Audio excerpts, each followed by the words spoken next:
Buenos días, hermanos. Bienvenidos una vez más a este lugar que hoy se constituye Casa del Señor. Quiero invitarles a que se puedan poner de pie y que puedan abrir sus Biblias en el libro de los Salmos, en el capítulo 119. Libro de los Salmos, capítulo 119. Versículos del 9 al 16. Cuando usted lo tenga, me puede dar un fuerte amén. Amén. Amén. Leemos entonces en el nombre del Padre, del Hijo y del Espíritu Santo. ¿Con qué limpiará el joven su camino? Con guardar tu palabra. Con todo mi corazón te he buscado. No me dejes desviarme de tus mandamientos. En mi corazón he guardado tus dichos para no pecar contra ti. Bendito tú, oh Jehová. Enséñame tus estatutos. Con mis labios he contado todos los juicios de tu boca. Me he gozado en el camino de tus testimonios, más que toda riqueza. En tus mandamientos meditaré, consideraré tus caminos, me regocijaré en tus estatutos, no me olvidaré de tus palabras. Oremos. Padre eterno, en el nombre de Jesús, en esta mañana queremos agradecerte, Señor, porque podemos reunirnos, porque podemos buscar tu presencia, Señor eterno, porque tú nos das la oportunidad de poder alabarte y adorarte, pero sobre todo, Padre eterno, por este privilegio de tener la salvación. Gracias por haber enviado a tu Hijo Jesucristo a morir en la cruz del Calvario para que hoy nosotros tengamos esta esperanza de vida eterna. Padre eterno, te pedimos que nos bendigas, que descienda tu presencia a este lugar, que podamos, Señor, traer corazones agradecidos delante de ti, que podamos poner, Señor, primeramente tu palabra, que podamos dar ejemplo, Señor, en donde quiera que nos movemos. Que en esta mañana, Señor eterno, tú recibas nuestra alabanza y nuestra adoración como un olor fragante. Gracias, Señor eterno, por la vida de cada uno de mis hermanos que están aquí presentes. También, Señor, por aquellos que no pudieron venir por alguna razón, Señor, que tú les guardes en donde quiera que estén. Y aquellos que están en las redes sociales, también, Señor, te pedimos que les bendigas y que derrames de tu presencia, Señor, en cada hogar. En el nombre poderoso de Jesús hemos orado. Amén y amén. Vamos a cantar entonces. Démosle gracias al Señor, Él ha sido bueno. Utilicemos nuestras manos, hermanos. Oh, para morir nada cabe.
usted pueda saludar al que tiene adelante, al que está detrás, ahí en la distancia, con un puñito.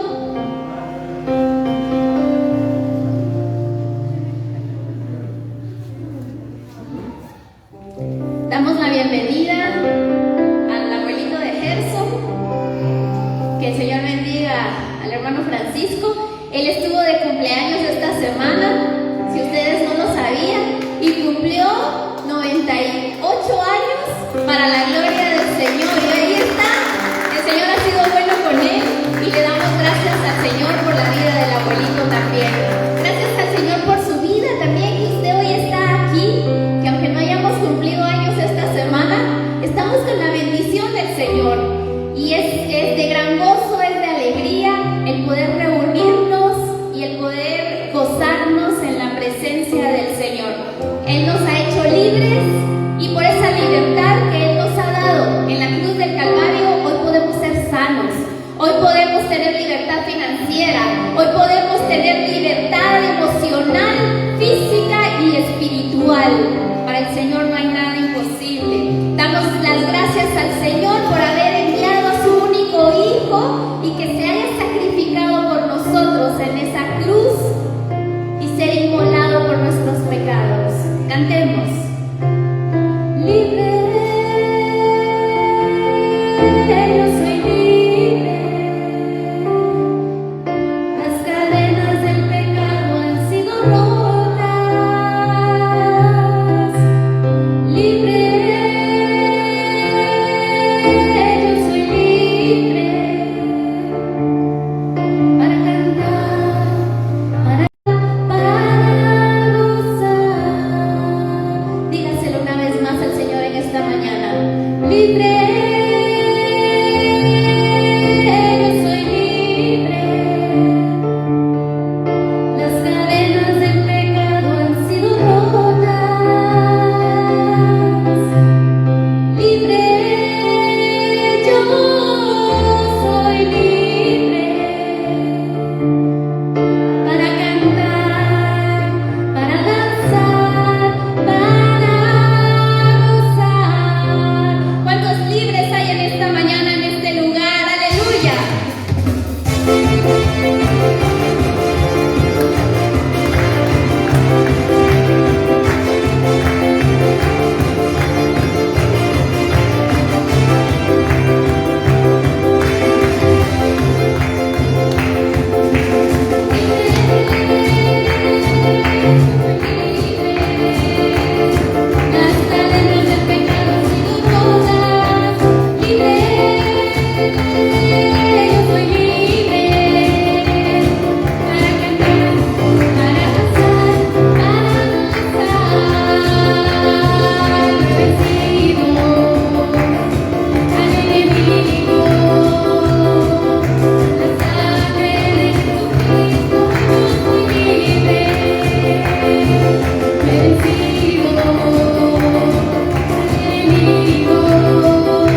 menguar para que tú crezcas en nosotros. Muchas gracias, Padre eterno. Ponemos nuestras vidas en tus manos agradecidos y recibimos desde ya, Señor, todo lo que tú has preparado para nosotros. En el nombre de Jesús. Amén y amén. Pueden tomar sus lugares, mis hermanos.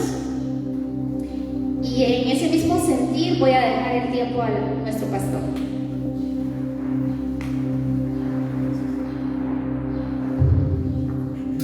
Buenos días, hermanos. Es un gusto saludarles a cada uno de ustedes. Sean bienvenidos. Es la bienvenida al abuelito. Gusto saludarle. Bienvenido también. Qué bueno verles, saludarles a cada uno de ustedes, mis queridos hermanos. También a nuestros hermanos de Facebook. Es una bendición saludarles. Espero que se encuentren bien. Y a pesar de que hay frío, qué bueno que hicieron el esfuerzo de estar aquí para poder adorar al Señor, para podernos reunir y para poder aprender más de su palabra. Por favor, pongámonos de pie, mis queridos hermanos. Hoy vamos a empezar otra aventura de un evangelio. En este caso es el evangelio de Marcos. Por favor, quiero que me acompañe al evangelio de Marcos. Marcos capítulo 1. Cuando lo tenga me puede dar un fuerte amén. Marcos capítulo 1.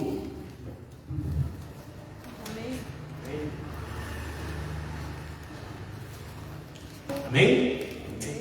Gloria a Dios. Vamos a leer, hermanos, el versículo 1. Principio del Evangelio de Jesucristo, Hijo de Dios. Oremos. Padre eterno, gracias por este día, Señor. Gracias porque nos permites reunir en este lugar para adorarte, para glorificarte y, Señor, para reflexionar, entender, comprender más tu palabra, de esta fuente, Señor, inagotable, porque, Señor, nos vamos a morir aprendiendo de tu palabra, Señor.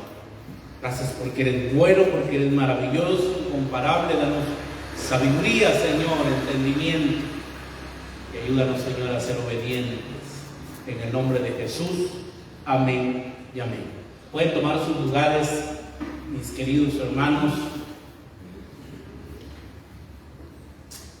Vamos a iniciar esta aventura entonces del Evangelio de Marcos. Es un evangelio muy importante. Yo quisiera dar algunos puntos introductorios, algunas cosas importantes. Yo le animo a que tenga su Biblia durante estas semanas. Si usted tiene también en dónde apuntar, creo yo que hay cuestiones muy importantes, mis queridos hermanos. El comienzo del Evangelio de Marcos y una característica de este Evangelio, y yo lo animo a que esta semana solo son 16 capítulos, yo le animo a que usted lo pueda leer. Léalo en la versión que usted quiera. Lo importante es que lo lea, son 16 capítulos. Algo que usted va a notar si es un poquito observador del Evangelio de Marcos es de que él va al grano, mis queridos hermanos, y va de un evento a otro evento, a otro evento, y por eso lo decía que él va directamente al grano, a lo que va, a diferencia, por ejemplo, del Evangelio de Mateo, ¿no? Usted empieza a leer y hay una genealogía, y empieza con la genealogía, pero vamos a ver que también a quién le escribe en Marcos, y por eso porque es que empieza de esta manera. Pero este Evangelio es muy interesante, mis queridos hermanos, y nuevamente yo les animo a que esta semana puedan leer todo el Evangelio con la versión que usted quiera, para poder entender y tener un panorama más amplio. El título, hermanos, contiene, algunos piensan que el versículo 1 es como el título del Evangelio. Algunos han llamado y proponen esto, que este es el título del Evangelio. Y hay que entender, hermanos, estas tres palabras claves, vitales para tratar de entender esta obra maravillosa. La primera es Evangelio. También se menciona Cristo e Hijo de Dios. Y eso es lo que debemos de entender. Hermanos, ¿qué significa evangelio? ¿Qué significa Cristo? ¿Usted ha escuchado que decimos Jesús Cristo o Jesús el Cristo? Y a veces creemos que ese es el apellido de Jesús, ¿no? De plano era como el apellido de María y de José, y por eso decimos Jesucristo o Jesús el Cristo. ¿Qué significa Cristo? ¿Qué significa, hermanos, que el evangelista comience diciendo evangelio de Jesucristo y da con todo, como digo yo, patada al pecho, ¿no? Y dice, Hijo de Dios. Tremendo, ¿no? Fuerte. Está diciendo, Él es el Hijo de Dios. Y aunque para el lector moderno, hermanos, el término hoy en día, el término de evangelio es muy familiar. En el siglo I tenía otras connotaciones y tenía otras conexiones, y por eso hay que entender este concepto. Vuelvo a repetir, hermanos, siempre que estudiemos un libro, que meditemos en un libro, tenemos que ver en qué contexto fue escrito. Tenemos que saber que este es un escrito, hermanos, del siglo I, y que fue escrito también para gente del Medio Oriente en aquel tiempo que tenía otra cultura. Por eso es de que nosotros debemos de entender bien a la hora de leer. La palabra evangelio o el concepto evangelio tenía otras connotaciones en el siglo I. Al llamar la historia, hermanos, de Jesucristo, el evangelio, Marcos le da un giro. Algún teólogo dice, los cristianos, hermanos, hackearon en varios términos que se utilizaban en aquel tiempo. Este término, hermanos, y este giro que los cristianos adoptan este concepto de evangelio y le dan un giro, y que había sorprendido a los lectores del primer siglo y especialmente a los romanos. En la traducción, hermanos, de la Septuaginta, y usted me puede decir, ¿qué es eso, hermano, de la Septuaginta? Recordemos que en el siglo I, hermanos, uno de los idiomas, diríamos, más hablados era el griego. Es como hoy, ¿no? El inglés, que se habla, diríamos, en todo el mundo. Y hermanos, recordemos de que todo el Antiguo Testamento, o parte del Antiguo Testamento, estaba escrito en hebreo, para que la gente lo pudiera leer o llegar a más personas. Entonces hubo una traducción del hebreo al griego.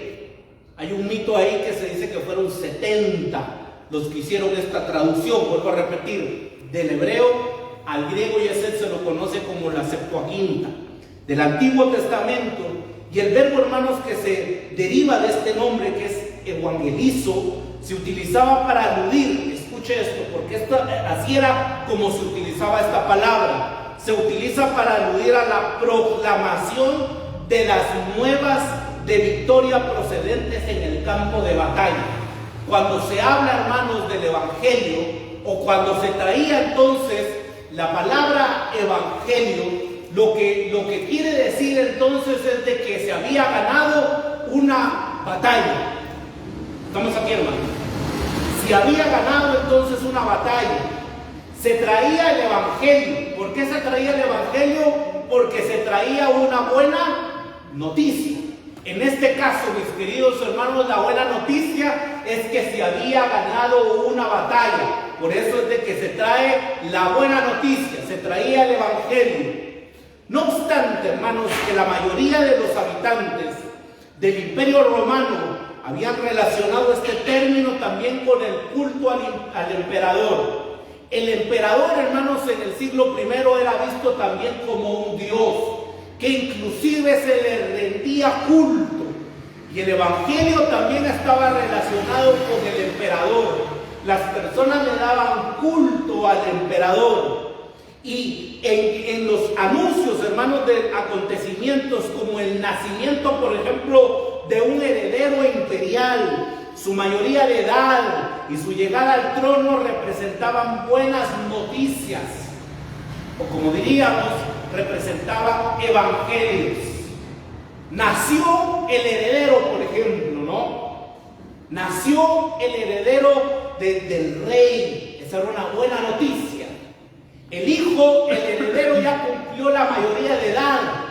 Él va a ser nuestro próximo rey y por lo tanto entonces esa es una buena noticia. Ese es el evangelio. Los emperadores posteriores, hermanos, estaban incluso más enamorados de sí mismos, que afirmaron aportar nuevos y mayores beneficios. Pero es interesante porque quienes se beneficiaban fueron los receptores habituales de los favores, los privilegiados y los poderosos. Hermanos, ya va a empezar la etapa o la época electoral nuevamente en nuestro país. Ya los políticos ya se están preparando y van a comenzar, hermanos, nuevamente los discursos, ¿no? Donde nos prometen seguridad, donde nos prometen salud, donde nos prometen terminar con la delincuencia, ayudar al pobre, ayudar al necesitado. Pero como es la historia, hermanos, es interesante porque cuando uno estudia un poquito de historia, uno piensa que lo que se da es algo nuevo. Hermanos, esto es antiguo, ¿no? Y los emperadores también prometían y decían al pueblo que les iban a dar cosas buenas, pero al final solo beneficiaban a los privilegiados y a los poderosos. Y le aseguro, hermano, que esto va a suceder en las próximas elecciones. ¿Sí? Nosotros estamos esperando un salvador, ¿no? A alguien que haga algo bueno. Personalmente yo lo veo difícil, complicado, porque siempre, hermanos, que estas personas llegan al gobierno solo benefician a los privilegiados y a los poderosos. Los emperadores, hermanos, de Roma entonces forman parte de un oscuro pasado, y en algún momento algunos de ellos como una realidad presente. Esto es bien interesante, porque si yo hoy le pregunto quién fue Augusto, probablemente no tenemos ni idea, hermanos, de quién fue este tipo, ¿no? ¿Quién es Augusto? ¿Qué hizo? Pero en cambio es interesante, porque la obra de Jesús permanece presente, puesto que nos preguntamos, ¿qué es Jesús que sigue reinando en el corazón de los súbditos? Esto es interesante porque muchos de estos reyes, muchos de estos emperadores, hermanos, pasaron a la historia. Nosotros ni los recordamos ni sabemos quiénes fueron. Pero Jesús, hermanos, todavía nosotros tenemos el concepto. Y nosotros sabemos que Él es Rey de Reyes y Señor de Señores y que todavía mora en nuestros corazones. Esto es impresionante, hermanos, porque la paz y los beneficios que Jesús nos brinda no las ha conseguido, no las consiguió Jesús aplastando, hermanos, a la oposición con terror militar, sino mediante su muerte en una cruz. Y esto también era algo chocante para la civilización antigua. Hoy da vergüenza, mis queridos hermanos, que estamos en pleno siglo XXI, donde el ser humano se ha desarrollado, donde la tecnología se ha desarrollado, donde el pensamiento humano se ha desarrollado, y da una vergüenza, mis queridos hermanos, ver, por ejemplo, una guerra, ¿no?, entre Rusia y Ucrania. Perdón que lo diga de esta manera, pero es una vergüenza. Pero porque el ser humano quiere tomar, hermanos, la autoridad, quiere imponer muchas veces a través del terror militar. Es interesante, porque Jesús, hermanos, no utilizó estos recursos, sino que al contrario, Él fue a morir a una cruz. Por consiguiente, el cristianismo, hermanos, no nos ofrece una serie de evangelios, una serie de buenas noticias. Porque un gobernador ofrecía nuevas noticias constantemente. El gobernador ofrece buenas noticias, da buenas noticias. Pero nosotros, hermanos, tenemos solo un evangelio. Aleluya. Y que es la buena noticia de que Jesús vino y, como dice el Hijo de Dios, como dice el texto, se encarnó y murió en la cruz, hermanos, y resucitó al tercer día. Ese es el Evangelio. Los beneficios, hermanos, son universales y se otorgan a todos nosotros. Se ofrecen, hermanos, a los marginados, se ofrecen a los pecadores, se ofrecen a los pobres, se ofrece a los ricos, se ofrece a los judíos, se ofrece a los gentiles por igual. No solo a unos privilegiados, como lo muestra la historia o como lo muestran nuestros gobernantes y los gobiernos actuales, que solo benefician a los privilegiados y a los poderosos. El Evangelio es maravilloso, mis queridos hermanos, porque es para todos. Como lo decía, para el pobre, para el oprimido, para el gentil, para el judío por igual. Esta historia, hermanos, es una buena noticia entonces para el mundo entero. Aleluya. Porque el Evangelio entonces no solo es una noticia, una buena noticia para los privilegiados, para aquellos de una raza. El Evangelio, hermanos, es para todos. El Evangelio es sobre Jesucristo. El término Cristo, hermanos, significa ungido. Una traducción de Jesucristo podría ser también Jesús el Cristo, Jesús el ungido. A eso es lo que se refiere. Jesús el ungido, el escogido. Y había sonado extraño, hermanos, a los oídos de los griegos. Marcos nos ofrece más explicaciones sobre el significado de esta palabra, lo cual sugiere que creían entonces a sus oyentes ya informados de su sentido, así como de una buena parte del relato, y lo vamos a ver más adelante. Sin embargo, muchos personajes, hermanos del Evangelio, utilizarán el título sin saber lo que significa que Jesús de Nazaret sea el Cristo. ¿Qué significa esto? Que Jesús de Nazaret sea el Cristo. Y a medida, hermanos, que se va desarrollando la historia, va quedando claro que hay que poner a un lado cualquier preconcepción sobre lo que significa Cristo. Solo tras su muerte y su resurrección puede entenderse lo trascendental de la naturaleza de la nueva, de la naturaleza de Jesús, el Cristo de Dios. Y esto lo vamos a ir viendo y vamos a ver cómo se desarrolla en el Evangelio de Marcos. Porque vamos a tener más claridad y a entender que Él es el ungido cuando vemos de que Él va a la cruz, cuando Él muere y cuando Él resucita. Inclusive para los que están con Jesús. Los judíos, hermanos de habla griega del tiempo de Jesús,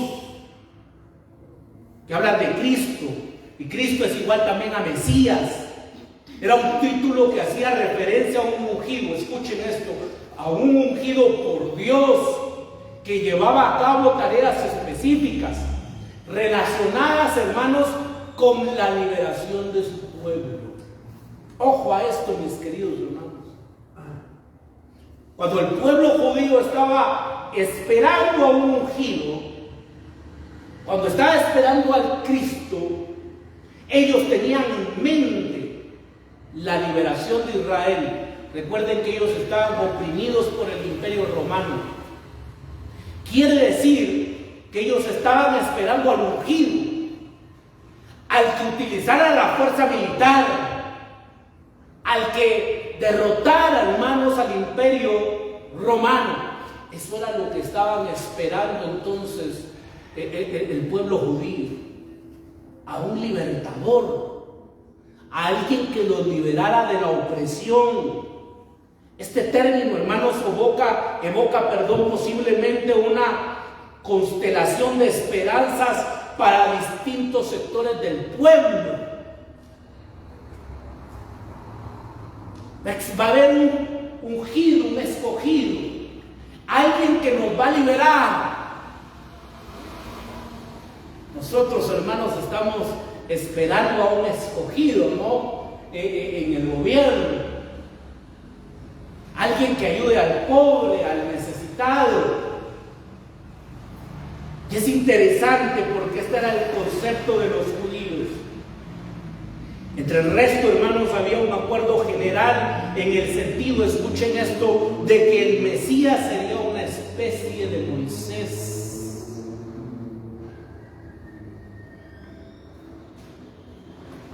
Hemos estado estudiando el libro de Éxodo y se acuerdan que Moisés es el libertador. Qué interesante, ¿no?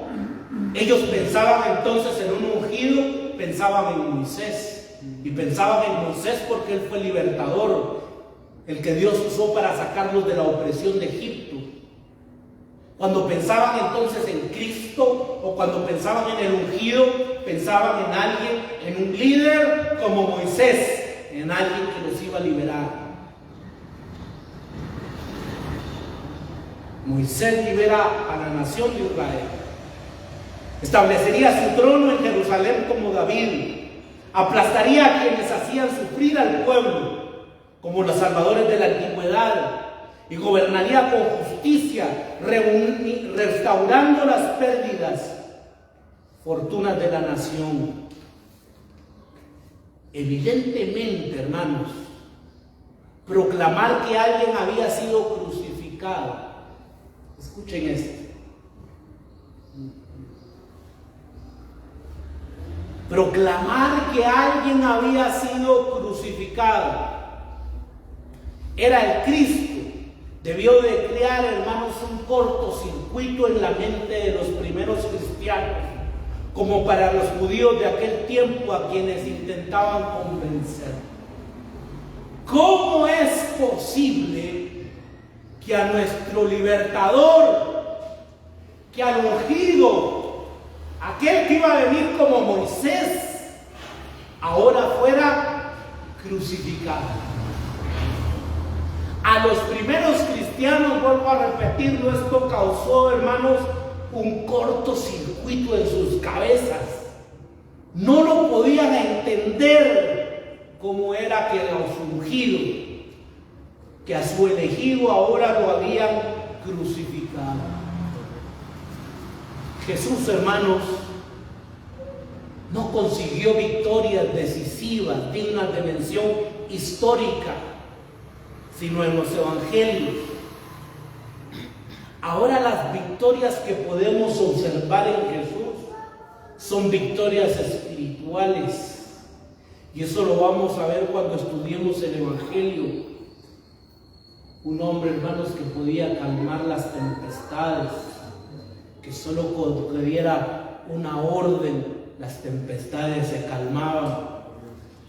Un hombre que solo daba la orden y los demonios tenían que salir huyendo. O inclusive con el gadareno, hermanos, nos damos cuenta de que los demonios reconocían a Jesús. Esas eran entonces las victorias. Jesús, mis queridos hermanos, no estableció ningún reino terrenal.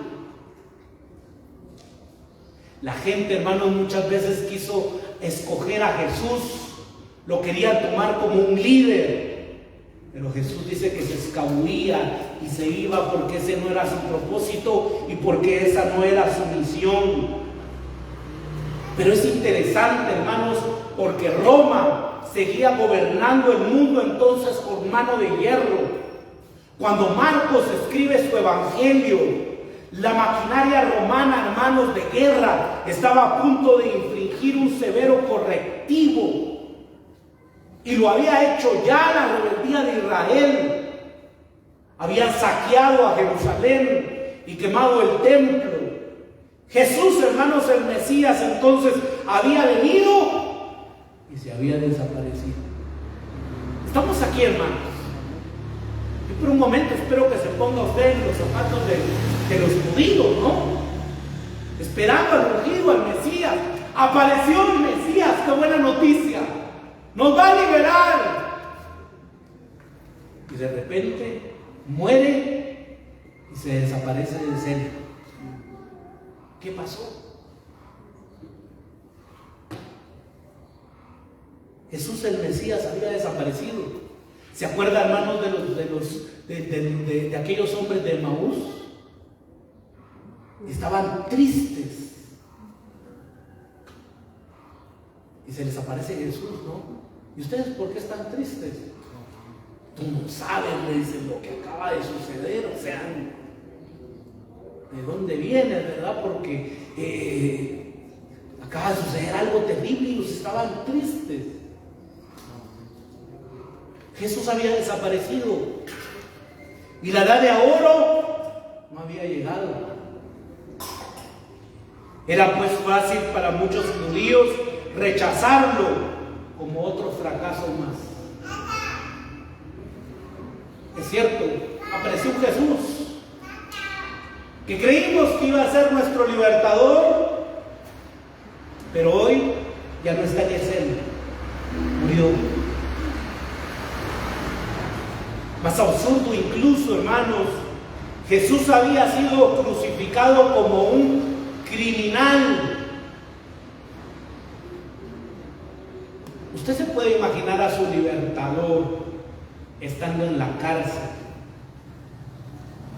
y que lo maten como un delincuente.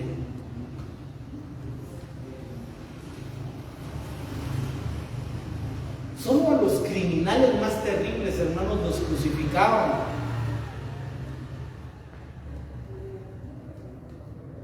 Si a usted le dicen, hermanos, y esto es hay una batalla, ¿verdad? Y será que se implementa la cuestión de la muerte para aquellos que cometen delitos, ¿no? La pena de muerte, gracias. Pero muchos dicen, bueno, si hizo algo grave, pues que pague. Y en el tiempo de Jesús era lo mismo. Si era un criminal, pues bueno, que tenga que pagar, que lo crucifiquen. Porque si al final era un ¿qué? Era un criminal. Y por lo tanto entonces había que crucificarlo. El propio apóstol Pablo, hermano, cita el problema teológico que plantea un Mesías crucificado cuando afirma, hermanos, maldito todo aquel que es colgado de un madero. Dice en Gálatas capítulo 3 y versículo 13.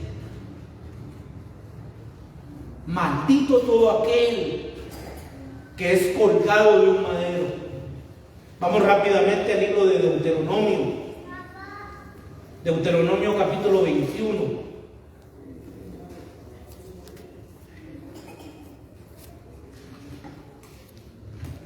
(21-23) No dejaréis que su cuerpo pase la noche sobre el madero, sin falta lo enterrarás el mismo día, porque maldito por Dios es el colgado, y no contaminarás tu tierra que Jehová tu Dios te da por heredad. Estamos hablando de la ley, hermanos. Ellos tenían en mente entonces que todo aquel que era crucificado era maldito. Desde una óptica judía, un Mesías, hermanos, crucificado tenía un significado contrario. Equivale a llamar a alguien señor presidente, a un prisionero que espera su sentencia en el corredor de la muerte. ¿Qué sentido tiene eso, mis queridos hermanos? ¿Cómo alguien nos va a salvar si está a punto de ser crucificado? ¿Cómo nos va a traer liberación alguien que no quiere tomar las armas? ¿Cómo va a cambiar el rumbo de nuestra historia?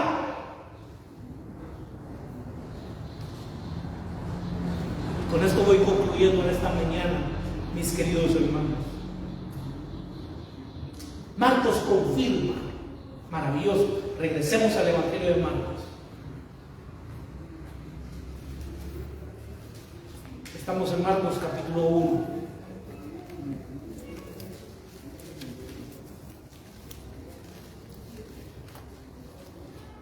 Versículo 1. Principio del Evangelio de Jesucristo. ¿Qué dice, hermanos, el texto? Hijo de Dios.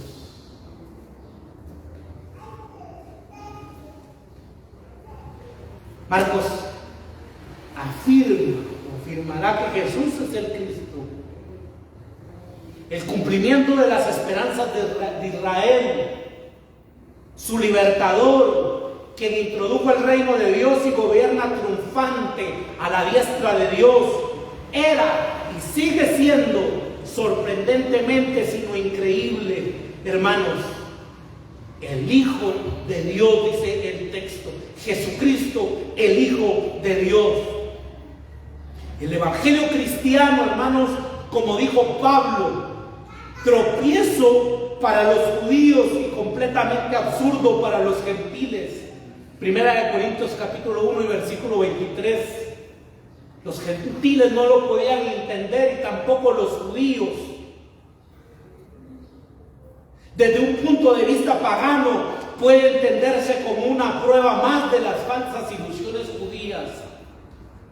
Años antes, hermanos, un personaje llamado Cicerón, que era un orador, era un jurista, político y filósofo romano, se había burlado de la fe y de la esperanza de Israel, afirmando que había quedado bien claro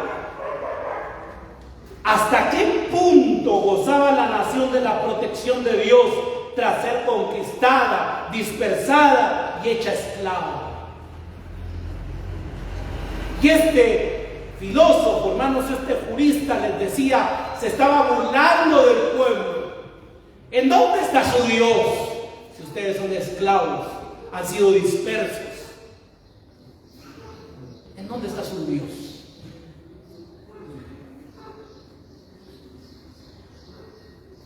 Los que se decían ser cristianos o seguidores de Cristo, sí, su Dios murió. ¿En dónde? En una cruz.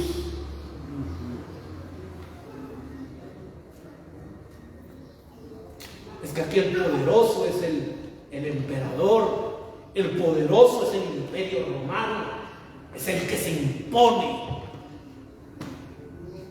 Nadie hubiese creído, hermanos, que en un tiempo el imperio romano iba a caer, jamás, si ellos tenían la potencia militar, el armamento. Al abordar entonces la tarea de trasladar a nuestro contexto el sentido de estas cuestiones, hemos de recuperar, hermanos, el escándalo que supone ver a Jesús como el Cristo. No sé si logró captar en esta mañana eso.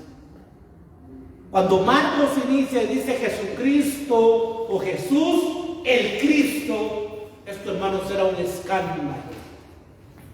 Y más decir que era también el Hijo de Dios.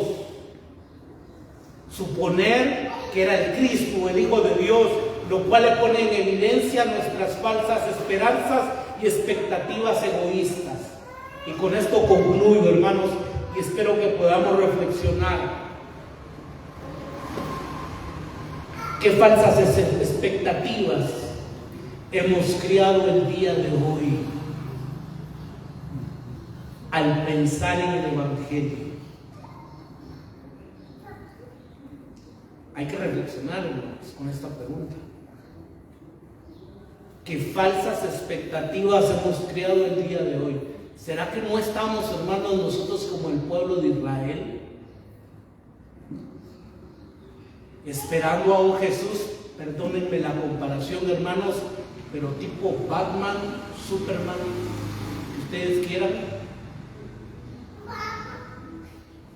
Por eso vuelvo a repetir, hermanos, qué falsas expectativas hemos creado el día de hoy. Qué falso evangelio hemos creído. Vuelvo a repetir, estas son preguntas para reflexionar. ¿Qué hemos creído que no es evangelio? Pero como así lo dice el pastor, pero es que lo leí en un libro, es que así lo escuché en la radio y creemos que ese es el evangelio. Es que vi un predicador en la tele y dijo esto y creemos que eso es el evangelio. Hoy en día, hermanos, hay mucho que aprender sobre esta pandemia que nos ha dejado grandes lecciones.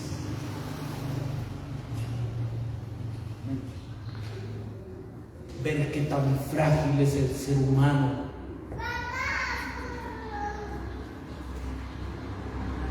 ¿Cuántos de nosotros, hermanos, no perdimos a un amigo, a un vecino, algunos peor, hermanos, algún familiar, y que de un momento para otro, hermanos, murieron? Por eso yo pregunto, ¿qué falso evangelio hemos creído?